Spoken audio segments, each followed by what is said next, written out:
encontramos ya la vida, el hombre, la personalidad de Moisés. Desde Adán hasta Cristo no existió nadie en el Antiguo Testamento más grande que Moisés. Y él es uno de los pocos hombres y héroes o gigantes de la Biblia, del cual se narra su infancia hasta su muerte. Moisés resalta de todos los gigantes del Antiguo Testamento como un hombre de carácter, de fe, como el mediador del Antiguo Pacto, como profeta, como sacerdote y como rey. Todos los tratos que Dios llevó a cabo con Israel, absolutamente todos, los llevó mediante Moisés. La vida de Moisés nos presenta una serie de antítesis impactantes, como las siguientes. Moisés era hijo de esclavos, pero criado por una reina. Nació en un pesebre, pero vivió en un palacio. Nació pobre, pero heredó una fortuna. Fue líder de los ejércitos más grandes de Egipto, pero también fue pastor de ovejas. Fue educado en la corte real de Egipto, pero vivió en el desierto. Fue el más grande de todos los guerreros de Dios en el Antiguo Testamento, pero al mismo tiempo era el más manso de todos los hombres. Tenía toda la sabiduría de Egipto, pero la fe de un niño. Fue educado para vivir en un palacio, pero pasó el resto de sus días vagando por un desierto. Fue tentado por los placeres del pecado, pero escogió la dureza de una vida disciplinada. Era lento para hablar, pero hablaba con Dios. Tenía una vara en su mano de pastor, pero le acompañaba el poder del Dios del cielo y de la tierra. Fue un fugitivo del faraón, pero un embajador del cielo. Fue el dador de la ley, pero el precursor de la gracia. Murió solo en el monte Moab, pero apareció con Cristo en Judea. Y finalmente nadie asistió a su funeral, pero Dios lo enterró. Qué cosas tan impactantes de la vida de Moisés, y de qué forma podemos encontrar en Moisés la grandeza con la sencillez, el poder con la mansedumbre, y todas estas antítesis nos muestran que la persona que estaba detrás de la vida de este hombre era el Dios de la Biblia. Cuando nosotros entramos al estudio del capítulo 2 del libro del Éxodo, nosotros encontramos en la antesala del capítulo 1 que el rey de Egipto estaba determinado para acabar con los nacimientos de todos los niños hebreos, por lo cual desarrolló una triple estrategia diabólica. La primera fue tratar de obligar a los israelitas a que fueran oprimidos con el trabajo duramente. Número 2, ordenó a las parteras infiltrarse entre las mujeres hebreas y tratar de impedir que nacieran los niños hebreos. Y número 3, finalmente, ordenó la destrucción total de todos los niños mediante todo su ejército y durante todo su pueblo. La última clase trató en que esto nos demuestra la triple estrategia de Satanás: opresión, infiltración, destrucción total. Pero fue durante este tiempo de persecución y de opresión y muerte cuando el gran libertador de Israel vino al mundo en el tiempo perfecto de Dios. La historia de Dios y la historia del Antiguo Testamento no hace más que demostrarnos lo siguiente. Si yo quisiera en esta noche dividir el Antiguo Testamento, lo podría hacer en 3 grandes secciones. Y la primera es la historia patriarcal, que se inicia con el nacimiento de Isaac. La segunda es la historia de la nación judía, que se inicia con el nacimiento de Moisés. Y la tercera es la historia de los reyes, que se inicia con el nacimiento de Samuel, y esto nos enseña que todas las grandes obras de Dios en la historia comienzan con el nacimiento de un niño. Todas las cosas que Dios ha logrado a través de toda nuestra historia han tenido un comienzo cuando un niño ha nacido. Moisés nació para libertar a su pueblo de la esclavitud, pero un niño mayor que Moisés nació aproximadamente 1300 años después para salvar a su pueblo de sus pecados. El Señor Jesús sufrió la esclavitud más grande que cualquier hombre pueda haber sufrido y llevó a cabo una liberación mucho más grande que la liberación del gran hombre de Dios, Moisés.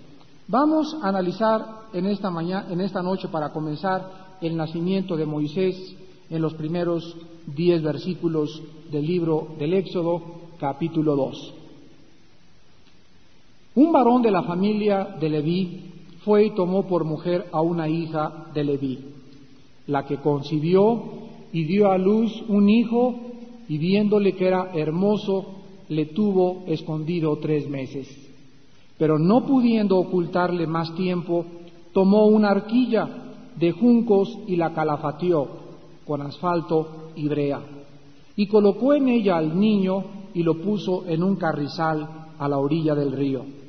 Y una hermana suya se puso a lo lejos para ver lo que le acontecería, y la hija de Faraón descendió a lavarse al río, y paseándose sus doncellas por la ribera del río, vio ella la arquilla en el carrizal, y envió una criada suya a que la tomase. Y cuando la abrió, vio al niño, y he aquí que el niño lloraba, y teniendo compasión de él, dijo: de los niños de los hebreos es este. Entonces su hermana dijo a la hija de Faraón: ¿iré a llamarte una nodriza de las hebreas para que te críe este niño? Y la hija de Faraón respondió: ve. Entonces fue la doncella y llamó a la madre del niño, a la cual dijo la hija de Faraón: lleva a este niño y críamelo, y yo te lo pagaré. Y la mujer tomó al niño y lo crió. Y cuando el niño creció, ella lo trajo a la hija de Faraón, la cual lo prohijó y le puso por nombre Moisés, diciendo: porque de las aguas lo saqué.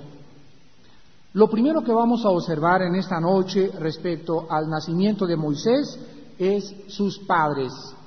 Los 2 padres de Moisés provenían de la tribu de Leví, la tribu que fue escogida por Dios más tarde para que a través de ella se iniciara el sacerdocio levítico o el orden levítico sacerdotal. Vean ustedes en Éxodo capítulo 6, versículo 20, los nombres de los padres de Moisés. Y dice en Éxodo 6:20: y Amram tomó por mujer a Jocabed, su tía, la cual dio a luz a Aarón y a Moisés. Y los años de la vida de Amram fueron 137 años. Entonces el papá de Moisés se llamaba Amram y la mamá se llamaba Jocabed. Ahora vean ustedes el libro de los Números, capítulo 26, y veamos algo acerca de los demás hermanos de Moisés. Dice Números 26, versículo 59. La mujer de Amram se llamó Jocabed, hija de Leví, que le nació a Leví en Egipto. Esta dio luz de Amram a Aarón y a Moisés y a María su hermana. Entonces ya hemos descubierto que los papás de Moisés eran de la tribu de Leví los 2, se llamaba Amram y Jocabed, y Moisés tuvo 2 hermanos. Tuvo a su hermano Aarón y tuvo a su hermana María, los cuales vamos a estudiar un poco más adelante. Algún día se levantaron y se rebelaron en contra de su propio hermano porque no querían reconocer el liderazgo que Dios le había otorgado. Ahora en el versículo del 2 al 4, la Biblia nos muestra el nacimiento de Moisés. Y dice entonces que Jocabed concibió y dio a luz un hijo, y viéndole que era hermoso, le tuvo escondido 3 meses. La palabra hermoso, y particularmente aquí en Éxodo 2:2, se usa 2 veces más en todo el Antiguo Testamento. Y esta palabra hebrea significa bonito, pero fuera de lo común y corriente. O sea, realmente las otras 2 veces que se usa la palabra hermoso, significa que Moisés era un niño verdaderamente atractivo. O sea que de esos niños les llaman de talco menen, ¿verdad? Que están tan bonitos, tan rosados y güeritos así, bonitos, que están listos para un calendario. Así era Moisés, era un niño de calendario.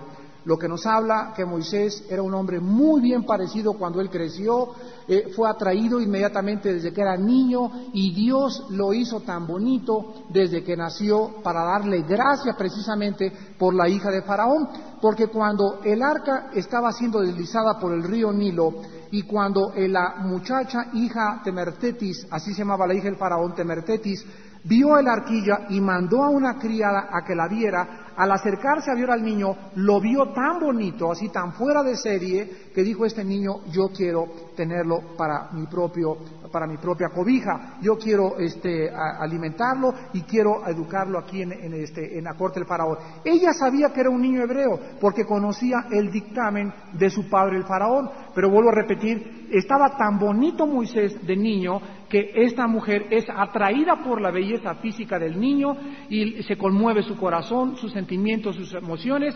El Espíritu Santo trabaja en su corazón y Moisés no entra de una forma accidental a ser criado en Egipto. La providencia divina había destinado que esta fuera la forma en que Moisés comenzara a sobrevivir a la persecución del Faraón. Dice el versículo 3 que no podían ocultarle más tiempo. O sea, los soldados de todo el Faraón de Egipto andaban entrando en las casas, buscando casa por casa, etcétera, etcétera, para matar a todos los niños varones. Entonces ya tenía Moisés 3 meses de nacido, ya no podían ocultarle más tiempo. Y dice la Biblia en el versículo 3 que entonces tomó la mamá una arquilla de juncos y la calafateó con asfalto y brea, y colocó en ella al niño y lo puso en un carrizal a la orilla del río. Vemos entonces que esta arquilla que la madre de Moisés hace es de gran significancia. Ahorita voy a hablar de ella, pero lo que quiero ver ahorita es que los padres de Moisés actuaron por fe. ¿Qué acaso la mamá no fue irresponsabilidad de la mamá agarrar a un niño y echarlo ahí en el río Papagayo y a ver a dónde va a dar mi hijo? No. ¿Cómo sabemos de que la mamá, desde que lo puso en la arquilla y lo aventó al río, fue movida por la fe en Dios? Esto lo encontramos en el libro de los Hebreos, capítulo 11, versículo 23. La misma Biblia nos explica esta acción de los padres de Moisés. Y dice Hebreos 11, 23. Por la fe, Moisés, cuando nació, fue escondido por sus padres por 3 meses, porque le vieron niño hermoso y no temieron el decreto del rey. Entonces, la fe de los padres de Moisés se demostró en 2 áreas, y aquí la Biblia nos vuelve a manifestar que la fe sin obras es muerta. La fe de Moisés se manifiesta en primer lugar igual que la fe de las parteras. No tuvieron miedo del rey.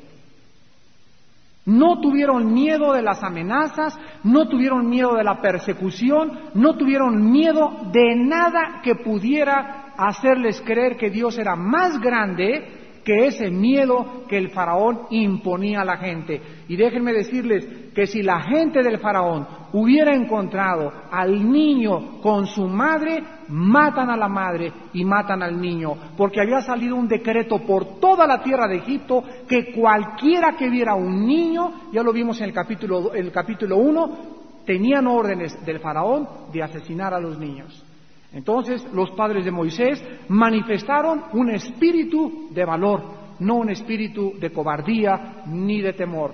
Y en segundo lugar, escúcheme muy bien, en segundo lugar, los padres de Moisés sacrificaron sus sentimientos y sus emociones confiando en Dios, lo mismo que hizo Abraham con Isaac.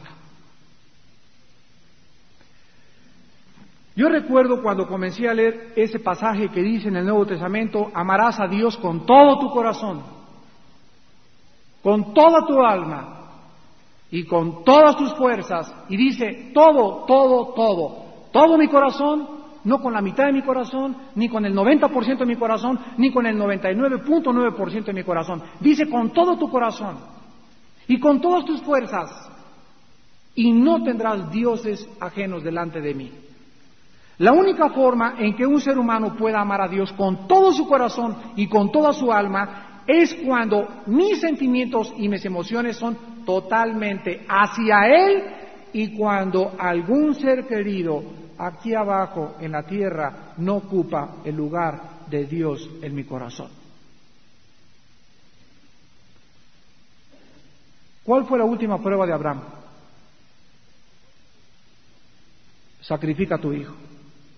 Mi hijo, Señor, mi único hijo, no es posible, Señor, no, eso no. Sacrifica a tu hijo. ¿Qué tuvo que hacer Abraham con su corazón? Para poder ir al monte, preparar la leña, irse con el criado, cargar las mulas y llevarlo al lugar del sacrificio. Abraham todavía le dijo a Dios, mi hijo